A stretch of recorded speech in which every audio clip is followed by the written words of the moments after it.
You're listening to an Airwave Media Podcast. When you want your spring break to feel like... and your kids' pool day to feel like... and your hotel bed to feel like... ooh, and room service to feel like... because at Hilton, hospitality feels like... Your cabana's ready. Would you like fresh towels? It matters where you stay. Book now at Hilton.com. Hilton, for the stay. Spring is here, and there's a whole new way to chai at Starbucks that's made perfect for you. Choose your sweetness, dial it up, or keep things light. Add a touch of pistachio, a hint of strawberry, or vanilla, or make it a spring classic with lavender. Because this season, there's endless ways to chai at Starbucks. This episode is brought to you by our Patreon members. Thank you so much. Join our Patreon for extra episodes, interviews, extra content, and to help support the podcast and help us continue to do the work we do. Go to patreon.com/ancienthistoryfangirl to learn more. If I do survive the forest, what am I surviving for?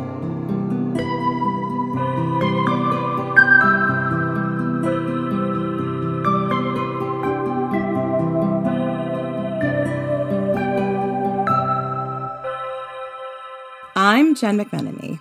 And I'm Jenny Williamson. And this is Ancient History Fangirl, the Ancient Mysteries Edition. Today's mystery starts in a forest on the slopes of a volcano, a haunting place filled with folklore and mystery. It began its days as a new-growth forest that grew after an epic eruption. Today, it is known for a darker reason. Today, we're going to talk about Aokigahara, which means the Sea of Trees in Japanese. And to the rest of the world, it's known as the suicide forest.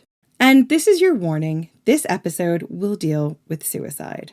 Most of this episode will focus on the ancient roots of this forest, but some of it will touch on the modern reputation of the Sea of Trees. If this isn't something you feel up to listening to, then we'll see you next week. We will have links in the show notes to different resources to contact. Aokigahara has gathered significant international attention because of its modern reputation as a place where people go to take their own lives. After the Golden Gate Bridge in San Francisco, it's the second most popular suicide destination in the world.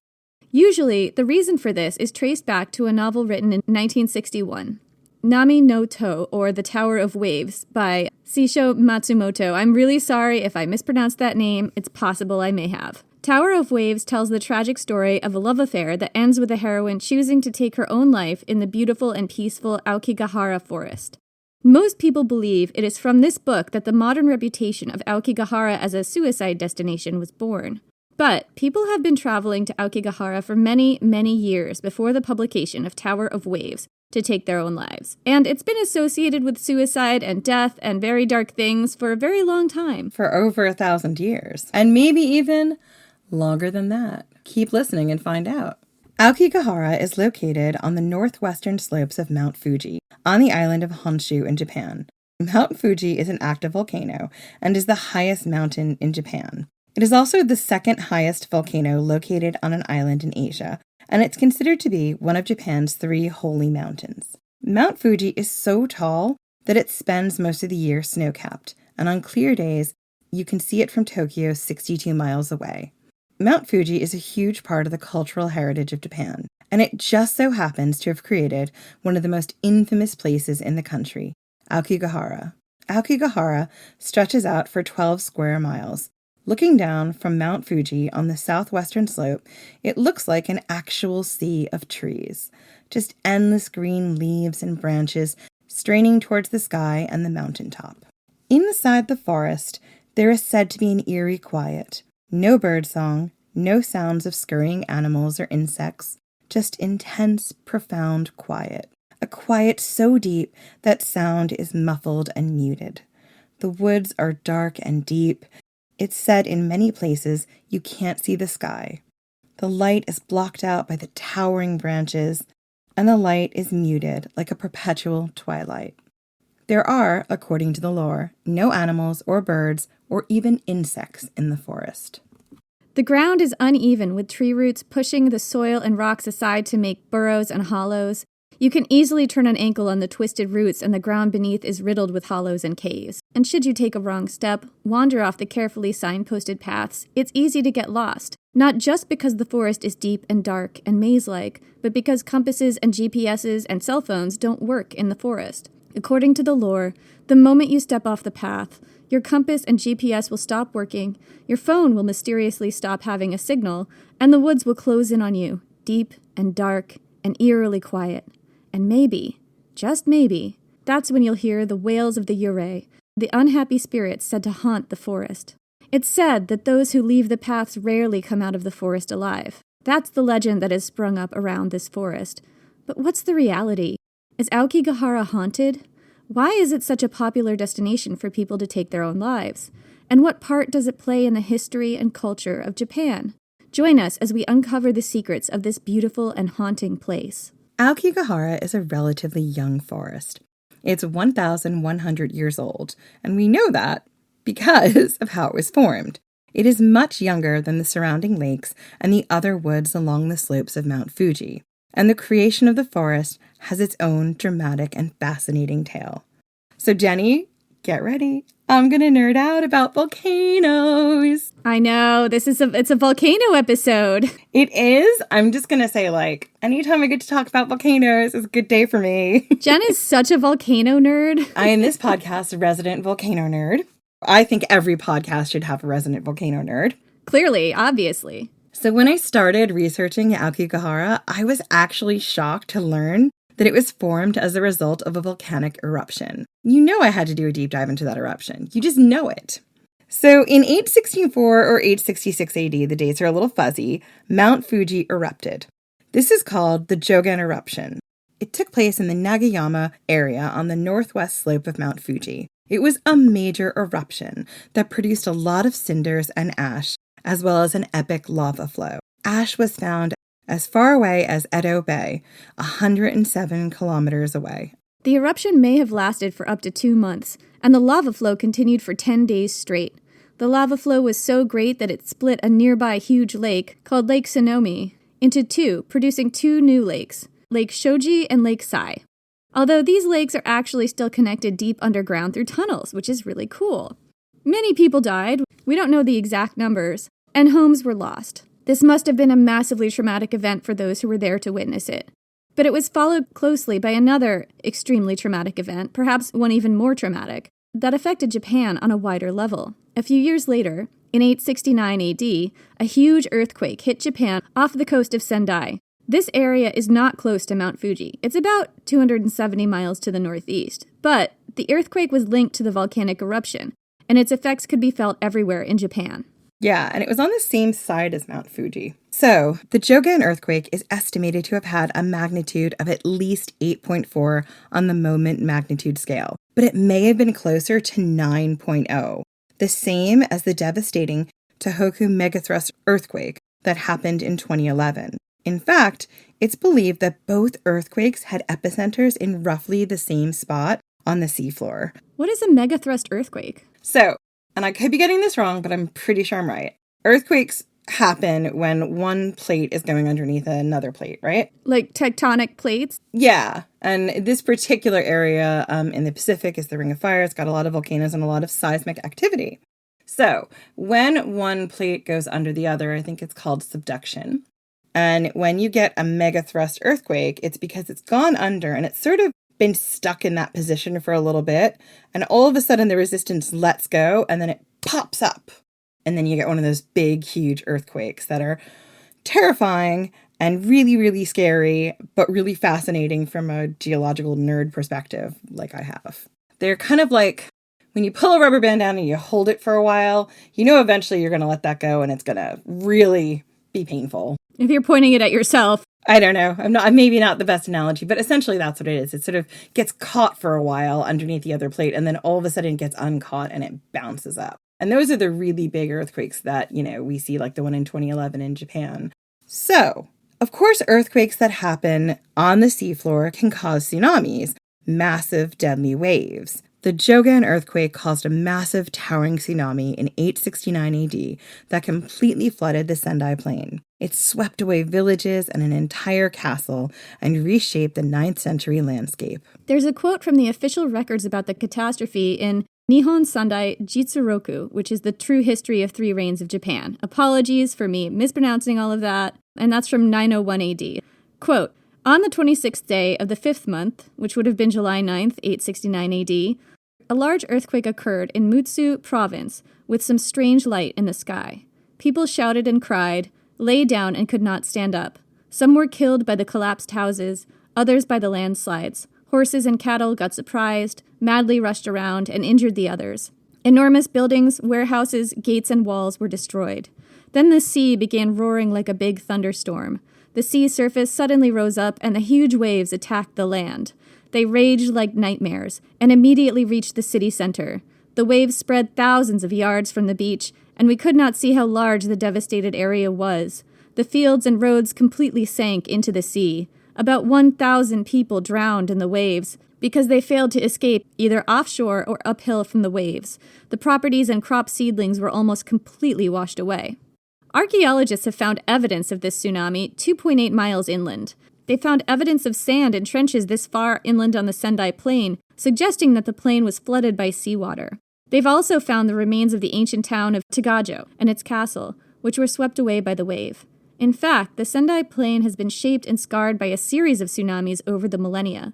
Scientists have identified a cycle to these tsunamis. They appear to have happened every 800 to 1,000 years over the past 3,000 years. The 2011 Tohoku earthquake was the most recent one, and before that, there were seismic warnings that the area was overdue for another massive earthquake and tsunami. So, the late 800s AD was a time of great psychic trauma for the people of Japan.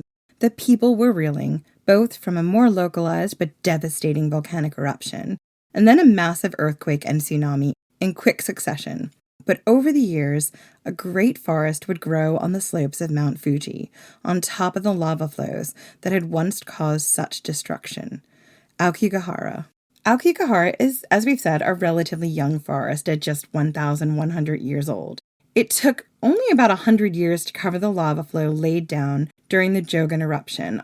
Today, Aokigahara is still a relatively new forest comparatively. Nearby, between Aokigahara and Mount Fuji, grows a more ancient forest that escaped the destruction of the volcanic eruption. That one is approximately 12,000 years old, according to a documentary that I watched. Do you remember the name of it? I was really interested in that forest, but I couldn't find anything on it. There's a link in the show notes. It's actually this documentary. There's not a lot in English language that are good documentaries, but this one was done by a travel blogger who went with a guide into the forest. His guide was a British expat, and he's the one who showed him this area. I don't remember what the name is. It is in the show notes, and that's where I got that fact from. He took him up to like a certain area and showed him this part where you can see like the demarcation between the lava flow and the new growth forest and then the older forest. Cool. There's like 2 or 3 YouTube documentaries, and they're not very long. That's the other maddening thing with this episode was I wanted a lot of information, but nobody has really put the information together in the way that I wanted to find it. So it was really hard to find that kind of stuff. A lot of stuff either focuses on the really modern reputation of the forest, or there's bits and pieces and like, this is what happened in this earthquake and this tsunami, but not a lot that tie it all together as one cohesive unit. So hopefully this will be a resource for someone else. That's why we have this episode. Exactly. So Mount Fuji has always been a sacred place. It stands 12,389 feet tall. It can be seen from Tokyo on a clear day, which I believe it's like something like 60 miles away, right? Yeah, it's like 60 something miles away, something like that. We quoted it earlier, but yeah, it's a long way away. Mm-hmm.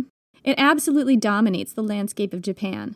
The mountain is considered a sacred place where people have taken pilgrimages for thousands of years. Today, more than 70,000 people climb to the summit each year, some of them hiking through the night to see the sunrise from the top of the mountain. It's a spectacular and moving experience. According to the English language sources that I was able to find, so please bear in mind that's where this is coming from, Buddhists believe that Mount Fuji arose from the earth after an earthquake. This earthquake also created the largest lake in Japan in about 286 BC. Since then, Mount Fuji has been regarded as a sacred mountain. Buddhists believe that the mountain is a gateway to another world. Shintoists believe that Mount Fuji is the sacred goddess Sengen-sama, and the embodiment of the spirit of nature. And the Fujiko sect believe that the mountain is a holy being with a soul. In short, the mountain is a sacred and holy place for many people. Maybe it's a gateway between our world and the spirit realm. And it is still part of active pilgrimages and religions to this day. There are 4 different pilgrimage routes to the summit that happen in all different areas around the mountain. So we've laid the historical context for you. This is where we're pulling it all together. The Aokigahara forest is a forest that was created by a massive volcanic eruption about 1,000 years ago, in the wake of a devastating tsunami that killed over 1,000 people, growing up over massive physical and psychic scars on the slope of a holy mountain, said to be a gateway to the spirit world, where the veil between the worlds is liminal. The birth of this forest was tied to a lot of death and suffering, so it's no wonder people think it's haunted. In fact, it's said to be the wellspring for a very specific kind of Japanese ghost, the Yurei.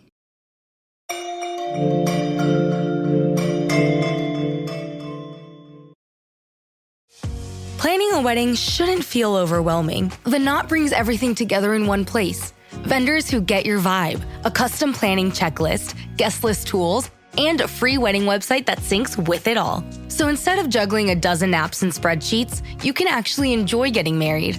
Get started at theknot.com/audio. The Knot. Let's plan your wedding together. So good, so good, so good. New markdowns up to 70% off are at Nordstrom Rack stores now. And that means so many new reasons to rack. Because I always find something amazing. Just so many good brands. Because there's always something new. Join the Nordy Club to unlock exclusive discounts, shop new arrivals first, and more. Plus, buy online and pick up at your favorite Rack store for free. Great brands, great prices. That's why you rack. Score more with the college-branded Venmo debit card and earn up to 5% cash back with Venmo Stash. Got paid back? With the Venmo debit card, you can instantly access your balance and spend on what you want, like game day snacks, gear, tickets, and more. The more you do, the more cash back you can earn. Plus, there's no monthly fee or minimum balance. Sign up now at Venmo.com/collegecard. The Venmo MasterCard is issued by the Bancorp Bank N.A. Select schools available. Venmo Stash terms and exclusions apply at venmo.me/stash terms. Max $100 cash back per month.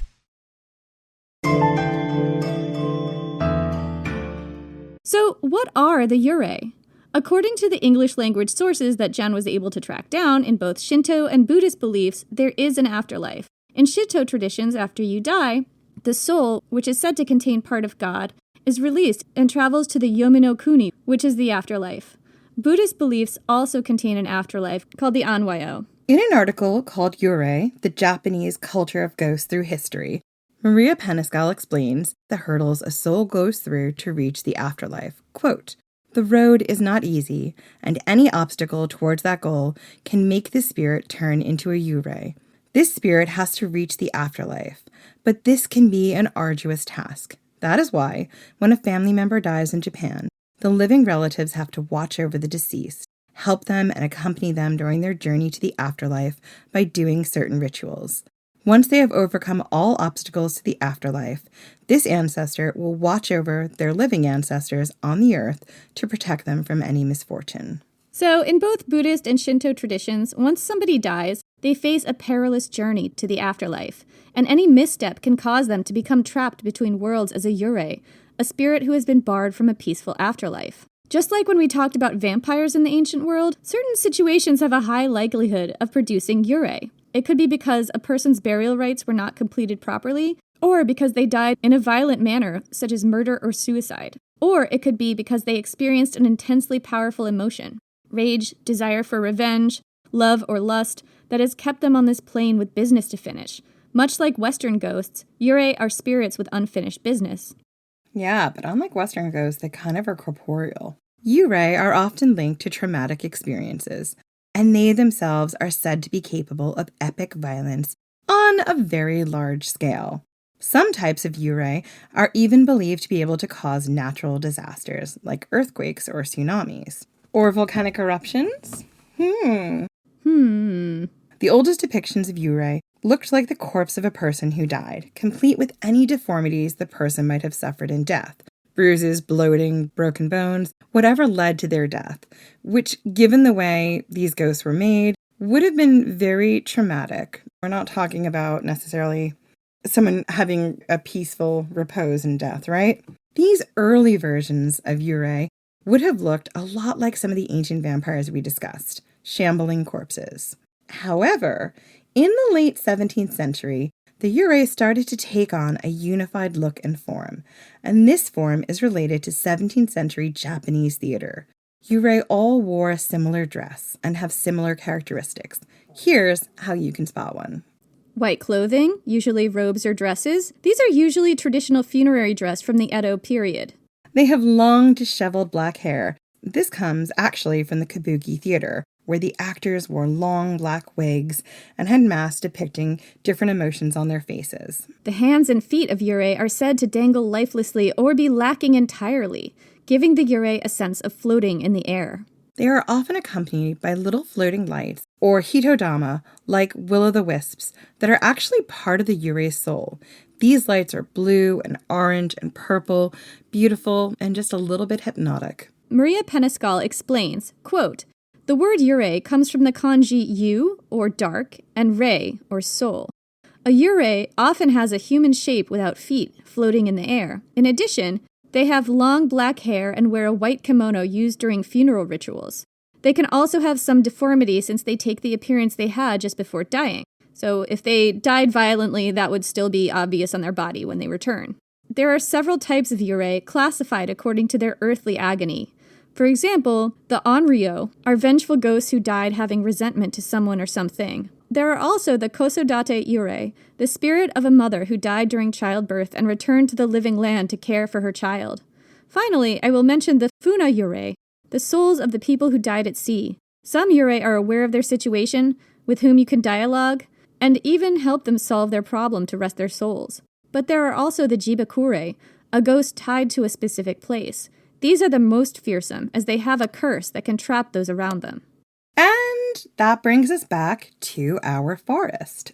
In Aokigahara, even today, there are curses found on trees and around the bodies of people who have taken their own lives. This is a quote from a Bustle article about the brilliant Vice documentary on Aokigahara, and that documentary is linked. It's the first YouTube video in the show notes. It is so fascinating. Anyway, here's the quote. During a Vice documentary that takes a tour of the forest, an extremely creepy curse is found. There's a Jack Skellington-like doll with its face cut off, nailed upside down to a tree as a sort of inverted crucifixion. According to the documentary's guide, quote, they nailed this character upside down as a symbol of contempt for society. No, it's more like a curse. The curse is nailed in. Apparently, it's not that uncommon for visitors to leave a curse on the world they're leaving behind. So, as you can see from that quote, the grief in these woods is palpable. There is a peculiar sadness attached to this forest, and its association with suicide and death long predates the publication of the Tower of Waves. For centuries, Aokigahara has been a place where monks have gone to take their own lives by starving themselves to death. Many of these stories are not translated into English, and we only get little snippets of these events. But that's not the only connection Aokigahara has to suicide and death. The article, The Fatalistic Pilgrimage of Japan, tells us, quote, while religious suicides are individually documented, Aokigahara was also the resting place for many rural and peasant people during the Sengoku Jidai, the Warring States period, from 1467 to 1603. War and bitter famine were common during this period, and it was to Aokigahara and the foot of Fuji that people brought the old and young who they could not feed. They hoped that through their sacrifice, the spirits would find rest and pacification in nature. This type of behavior gave rise to Aokigahara's ghoulish infamy as a haunted space, and is believed to have created a cyclical vortex of the dead, drawing the living to final repose. So, according to the article, Aokigahara was once a place where rural peasants left their old and young to die in a form of exposure. And while I've seen other places debate this idea, it does stand to reason that during times of famine and war, it was probable that the old and very young were left to the wilds of the forest. We've seen this in other cultures, ancient Greece and Rome, so it wouldn't surprise me if this was true here. Again, I can only go on what I can see in the English sources, and some of it's debated, and this article that I did find about the Fatalistic Pilgrimage of Japan was really good and had great sources, so that's why I've included it. Yeah, and I think that this isn't something that we need to single Japan out for doing, because we've seen a lot of this. Like, I know in Greece and Rome specifically, infanticide by exposure was very common, and it's in their mythology. Yeah, and we see it later on in other European countries during times of war and famine and stuff. There are literally folk tales like Hansel and Gretel about kids being abandoned in the woods for this very reason, right? This is something that did happen. Yeah, I mean, especially during the Warring States period when things were violent, there was a lot of upheaval, there was a lot of poverty, people probably didn't have a lot of choices. Absolutely. So, according to this theory, people whose families couldn't care for them were left in the forest to wander. It would have been a disorienting period, lost in a forest of muffled sound and muted light, the ground itself treacherous. It's also an extremely tricky place to navigate because of the deep tree roots and hollows and caves formed by the lava flow. It's very easy to fall and break a leg or a neck. So, according to the mythology and the history, the people who were left to the mercy of the forest very likely became Yurei, perhaps creating their own vortex of longing and sadness that to this day calls other people to join them. So, there's one particular type of Yurei I wanted to discuss, the Onryo, the Yurei who died holding deep resentment. Here is what our guy Wikipedia has to tell us about this. Again, the sources here are pretty good, so I felt like it was okay to quote Wikipedia in this moment. So, quote, while the origin of the Onryo is unclear, belief in their existence can be tracked back to the 8th century, and was based on the idea that powerful and enraged souls of the dead could influence, harm, and kill the living. The earliest Onryo cult that was developed was around Prince Nagaya, who died in 729, and the first record of possession by the Onryo spirit affecting health is found in the chronicle Shoku Nihongi, which states that Fujiwara Hiratsugu's soul harmed Genbo to death. Hiratsugu, having died in a failed insurrection named the Fujiwara no Hiratsugu Rebellion, after failing to remove his rival, the priest Genbo, from power. So, obviously, there was a bit of bad blood here. There was some real bad blood, and the one who lost in the rebellion came back and attacked the other guy as an Onryo and killed him. He didn't succeed in life, but he succeeded in death. He did, by impacting his health in a negative way. So in this story, an Onryo haunts Prince Nagaya, and another one kills a priest named Genbo. That one is the ghost of somebody who Genbo defeated in a rebellion, who came back to kill him through haunting him.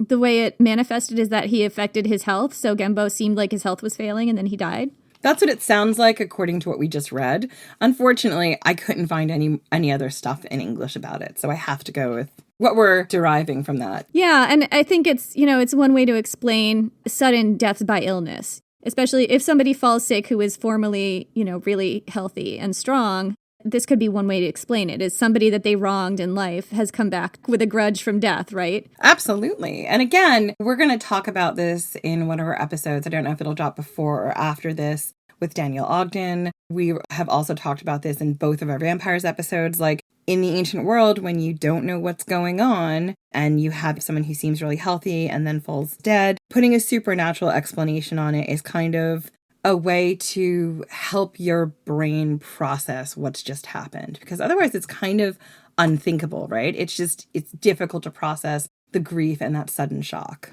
Fueled by vengeance and resentment, Onryo are said to have a tremendous amount of power, including the power to cause natural disasters. Did an Onryo cause the 864 eruption of Mount Fuji and create Aokigahara Forest? Are there Onryo coming back once every 1,000 years on a 3,000-year basis to cause giant earthquakes and tsunamis? Is that what is happening here? I mean, literally, this cannot be proven. This is so tinfoil. Like, I feel like this is exactly the kind of thing that makes me feel like, well, maybe the water erosion theory is not too bad at all. If this is a theory I'm positing, where's my Hugo? I'm just trying to write some spooky season fan fiction here. I'm very intrigued by this idea. Right? As I was doing the research, I was like, was this like a circle? Did one thing cause another? Like, is that? I don't know. I'm a Westerner looking at this. I have my own lens, but it's really fascinating. Who was the person who offended that Onryo, and what did they do? Somebody spill the tea. I know.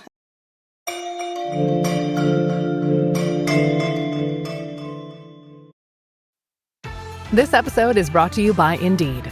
Stop waiting around for the perfect candidate. Instead, use Indeed sponsored jobs to find the right people with the right skills fast. It's a simple way to make sure your listing is the first candidates see. According to Indeed data, sponsored jobs have 4 times more applicants than non-sponsored jobs. So go build your dream team today with Indeed. Get a $75 sponsored job credit at Indeed.com/podcast. Terms and conditions apply. This episode is brought to you by White Claw Surge. Great podcast pick, friend. No surprises there. After all, you're all about finding the tastiest flavors out there, just like White Claw Surge. And with big, bold flavors to enjoy, like blood orange, blackberry, cranberry, and more, it's time to go all in on taste. Unleash the flavor. Unleash White Claw Surge. Please drink responsibly. Hard seltzer with flavors. 8% alcohol by volume. White Claw Seltzer Works. Chicago, Illinois. Tax Act is here anytime you want to easily file your taxes. Tax Act is here for the early birds who like to knock them out as soon as the season opens. And for the procrastinators who like to wait until the very last minute. Tax Act is also here for the middlers who file right in the middle of tax season. No one ever talks about the middlers, but Tax Act sees you, and Tax Act respects you. Tax Act. Let's get them over with.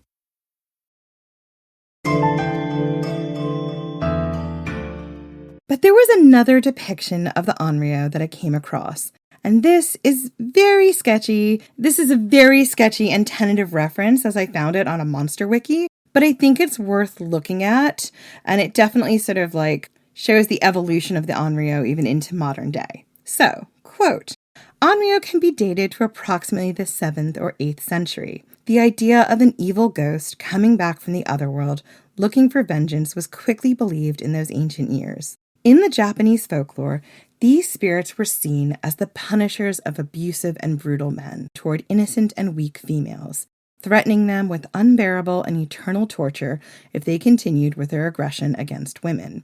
And this makes a kind of sense. Some Yurei were the ghosts of women who had died tragically.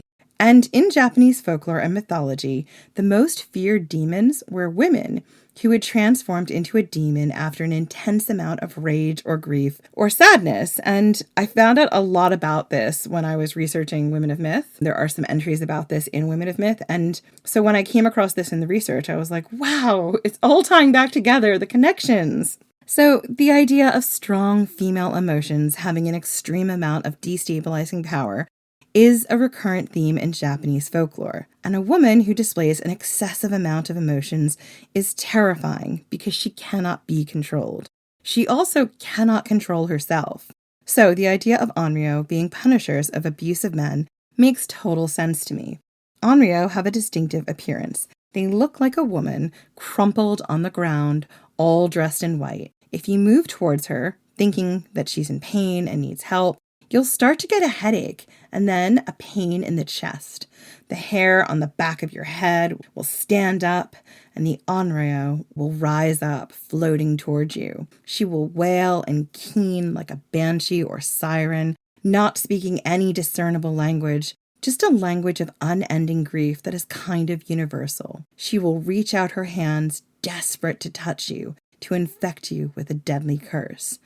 And yes, Onryo were said to live in Aokigahara, waiting in the dark woods for their next victim. It's said some Yurei, including Onryo, can possess their victims, causing them to act in ways they wouldn't normally. Since the 8th century, the people of Japan have been looking for ways to appease these spirits, because the Yurei have been associated with this forest for centuries. It's believed to be the home of these spirits, where they all come from. Because as we mentioned at the beginning of this episode, Japan is a country that sits on the Rim of Fire, the Pacific Ring of Fire, the 25,000-mile-long undersea belt of extreme seismic instability that sits just off its coast. It's a hotspot for earthquakes, volcanic activity, and tsunamis. According to Maria Peniscal, quote, since the Heian period, 794 to 1185 AD, people developed religious practices to appease spirits. They even created the Goryo Shinko religion, where its temples were devoted to these difficult souls. However, it's unnecessary to go back centuries to see these sacred places dedicated to soothing these tormented souls. This is the case with the controversial Yasukuni Shrine in Tokyo, dedicated to World War II's fallen soldiers. Priests and monks have long been setting up shrines in Aokigahara to help appease the spirits of the forest. They have performed blessings, but there is still something that calls people to the forest. It calls them off the carefully marked trails, deeper and deeper into the dark stillness. I do kind of think, though, that it's important to say that this forest isn't just a suicide destination. Like, people hike here, and there are some beautiful sights to see, and it's not all just doom and gloom. It's also a beautiful natural spot. Absolutely. So that's kind of, if you listen to our opening episode about the Sphinx water erosion theory, I wanted to take you down this really dark rabbit hole, thinking one thing. But the reality is that people still visit Aokigahara today. The forest is managed as a public park with signposted trails that lead to various natural sites. There's a lot of mythology about what it's like in the forest, and while some of it is lore and legend, much of it is true. But some of it isn't. And again, it is an absolutely beautiful place. It is a natural treasure on this earth. It's a stunning place to see. Thousands of people go to see it, like Boy Scouts, Girl Scouts, school trips. Loads of people go to it, and they don't report any feelings like the sort of darker ancient mythology. Because these are ghost stories that we're telling you. And also, some of the features of the forest are quite unique. You know, some of the qualities that lead you to believe that it has this supernatural eerie quality. Like, there are scientific explanations for some of that. Yeah. We've sort of let you think it's this dark, spooky forest. Now, I want you guys to understand what it's really like inside this stunning, beautiful forest on the slopes of an active volcano that's holy and sacred. So, Jenny, let's look at some of the things that people have said about Aokigahara. Yeah, and let's look at what parts of it are true and the reasons that those things are true, and what parts of it are mythology. One of the items of lore about Aokigahara is that it is supernaturally quiet in there. This is perhaps the most prominent thing you'll notice about Aokigahara. The sound just seems to get eaten up. Everything is muffled and quiet, and that is not untrue, but it's for a specific reason. The volcanic bedrock beneath the forest has a sound dampening effect. Yeah, so it might sound quieter than a normal forest. I mean, it sounds wonderfully peaceful to me. I grew up in the woods in Vermont, and I haven't been to Aokigahara, but when you describe this to me, it kind of reminds me of the forests, you know, just in my backyard during a snowstorm, you know, like when the snow comes down, everything is kind of muffled by the snow, and everything feels kind of eerily quiet and muffled. I always loved that. Like, that was one of my favorite things to do, is go snowshoeing or, you know, cross-country skiing in the woods when it was snowing out. I didn't grow up near a forest. I grew up in the suburbs, and I've lived in a lot of urban areas. Forests and tall trees and that silence to me is always unnerving. I'd much rather hear the traffic outside my window. And so that's why I was talking to my husband about this as well. And he had the same feeling because we didn't grow up in places like that. And I think we'll talk about this a little bit more later. But there are certain things about this forest that to me are very, would up my anxiety. The quietness wouldn't be one of them. I would actually really like the muffled, muted quietness. I don't think it would bother me. Yeah, I mean, obviously I haven't been there, so I don't know, but I like a nice muffled forest is what I'm saying. I like that. The next thing is that compasses don't work in the forest. Now, this is only sort of true, because they do work in most places. But because the rock that forms the forest floor is volcanic, some of the rocks have their own magnetism. So, in some places, the rocks will cause compasses to malfunction. But this is only in certain places deep in the forest, and it is due to a very naturally occurring phenomenon. Again, if you stick to the clearly marked path that thousands of people go across every year, this should not be a problem. Also, it's probably not unless you put your compass right on a rock, right? Yeah, directly on a rock. Yeah, like you wouldn't just be walking around and notice that your compass doesn't work. I wouldn't think. No, and it's one of those things where I feel like a lot of people with this one, they're like, oh, my compass is, it's like you're looking for something. It's like, it's a volcanic forest, right? If you put it directly on a rock that is volcanic and has its own magnetism, this is going to happen. And if you didn't know that, I could see how that would worry you, but... Yeah. So another bit of lore about the forest is that cell phones and GPS don't work in the forest. Well, in some parts of the forest, this is true because it is a remote place. But that's not that weird because you're in a forest on an active volcano. It's kind of remote. It's not really that mysterious that deep in the forest you don't have reception. I mean, exactly. Maybe Japan just has better coverage than everywhere else, so it's a bit more strange. I could believe that. I don't know, but maybe. I could believe that, but I just think about like the amount of like remote places I've been, like different places in Greece or up in Scotland, where, yeah, you just don't have reception. So here's another one. No animals or insects or anything live in the forest. And of course, this is total nonsense. Many animals call Aokigahara home, including Japanese bears. These animals might be shy around humans, but birds, animals, and insects, depending on the time of year, can be seen and heard. Again, you might just have some sound dampening issues. So another bit of lore about the forest is that there's no light there. The trees block it all out. I mean, it is true that the forest canopy is very thick and tree branches and leaves block out some light, more or less depending on the time of year. But it's not any more claustrophobic than any other forest, really. I think so. I couldn't really tell. I know it does get snow, but I wasn't sure on that. But I think one of the things about this is, so I do think that there's something really claustrophobic about forests if you don't grow up around them. Like, I grew up by the seashore. As soon as I walk into a forest, I'm a little claustrophobic to start.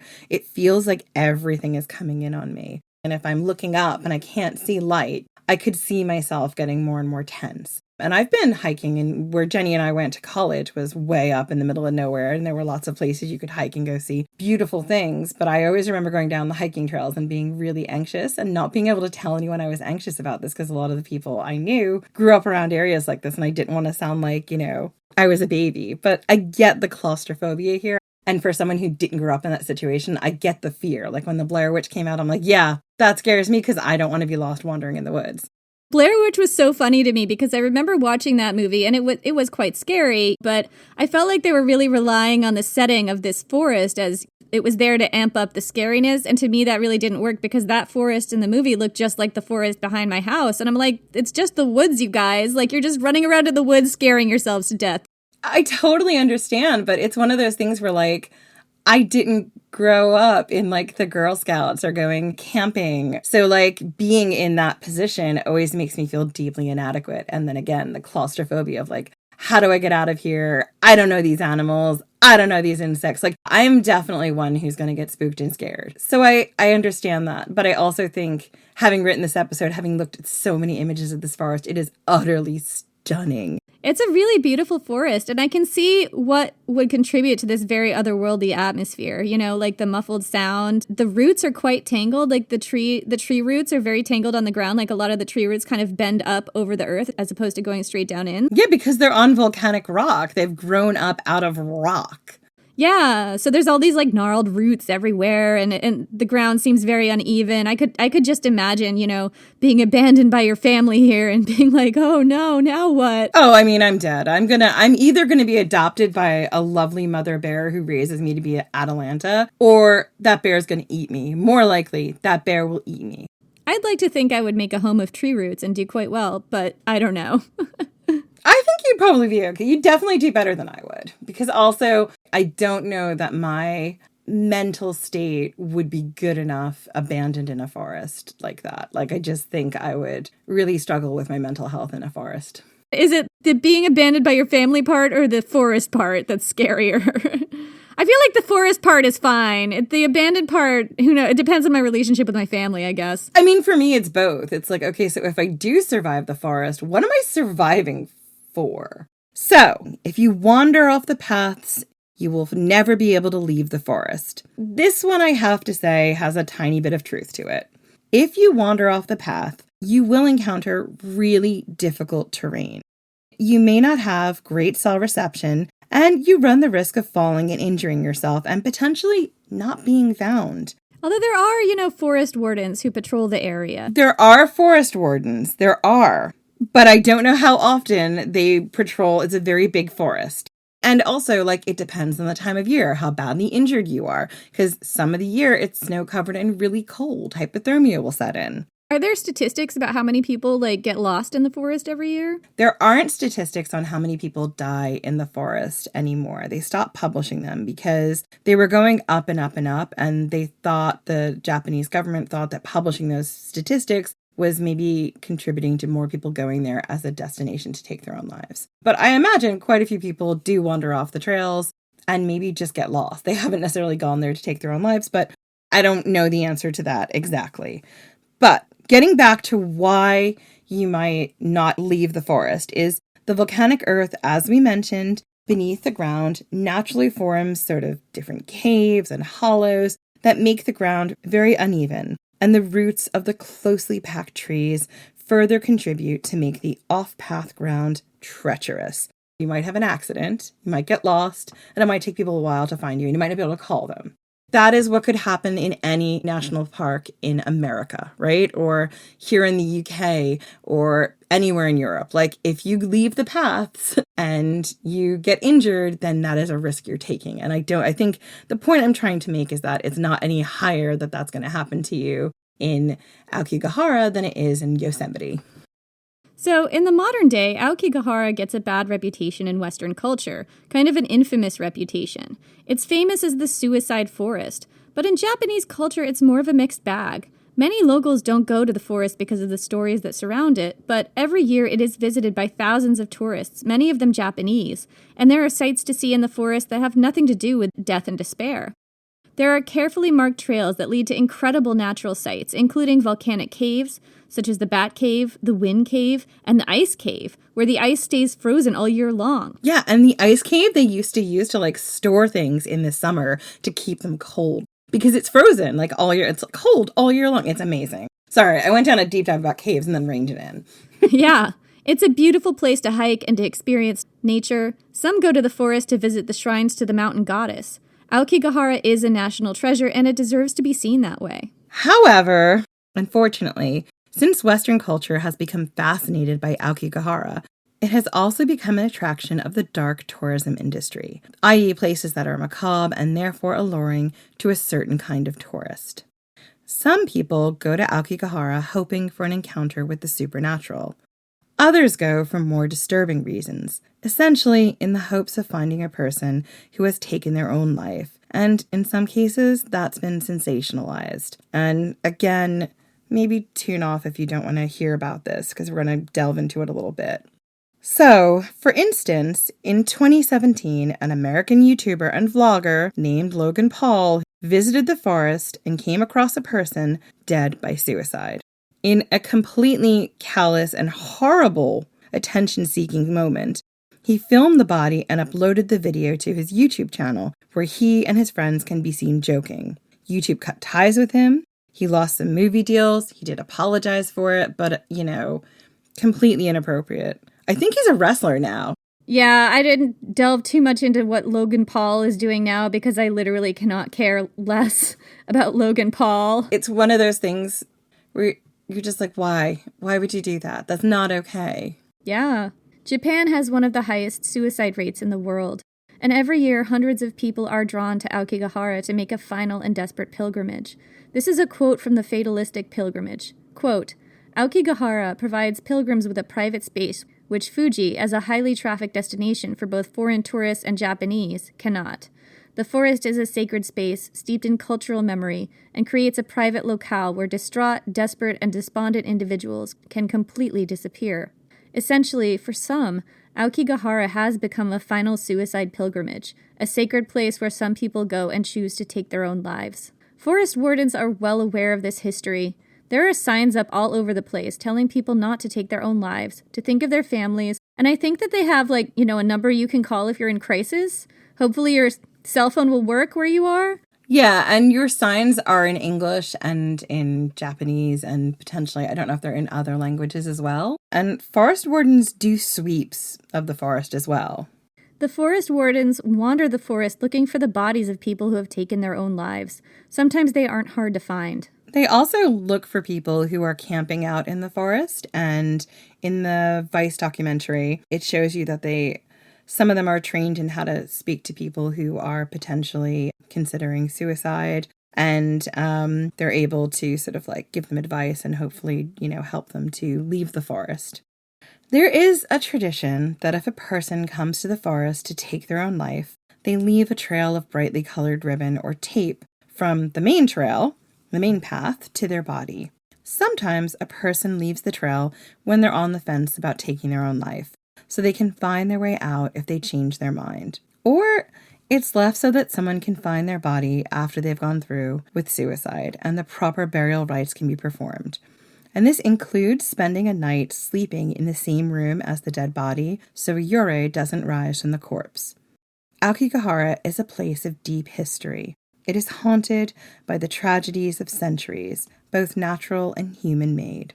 It is a place of ghosts and sorrow, but it's also a place of intense beauty and filled with life. If you've been affected by this episode, or if you're considering harming yourself, please know that there are people and resources for you. We'll include links to them in our show notes. So that's it for this week. Join us next week for whatever we're doing next. There was a point in time while I was writing this episode, and I'm being very candid sharing this, where I texted Jenny and I was very adamant about doing this forest because I felt really strongly that there's a really interesting ancient story here. And number 1, formed by a volcano. Number 2, home of ghosts. Number 3, I really wanted to look into these stories and look into something that wasn't the more modern suicide history. So I kept pushing for this episode. And then I did text Jenny at 3:00 in the morning, the weekend I was supposed to finish this episode, just saying, I have made a terrible mistake. You know, I remember, Jen, at some point we said that we wanted to do this series on mysteries because it'll be a little lighter and a little bit more fun than what we were doing before. So what I hope is that this episode has shown you the beauty, the natural beauty of this place, and also the history. And to me, as a volcano geological history nerd, all of that stuff is so interesting. And I think that history and that mythology make this more interesting to me as a place than some of the sensationalized stuff. Yeah, so that's it for this week. Join us next week for whatever we're doing next. You can find us at Ancient Hist Fan on Twitter and Ancient History Fangirl on Facebook and Instagram. And you can also find our Patreon at patreon.com/Ancient History Fangirl. And if you join our Patreon, we have extra content for you. We have extra episodes. We have guest interviews, video content, which we've been doing for the past couple months. It's been really fun. We've got all kinds of fun stuff. The membership started just $3 a month. Hope to see you there. And if you're not flush with cash, but you want to help the podcast, then please consider leaving a 5-star review on whatever platform that you listen to us on. Your reviews help keep us going, but beyond that, they also help us get noticed by the dark magic of the algorithms of the interwebs and mean that we're more likely to get promotions on things like Spotify or Apple or even sponsors. And all of that keeps the podcast viable and keeps us able to produce it for you. Thank you so much for your support, and we will see you next week.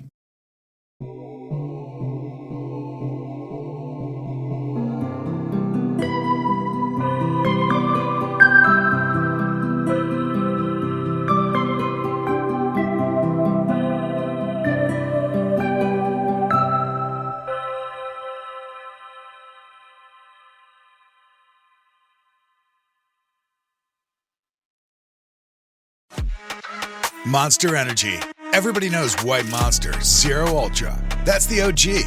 It kicked off this whole zero sugar energy drink thing. But Ultra is a whole lineup now.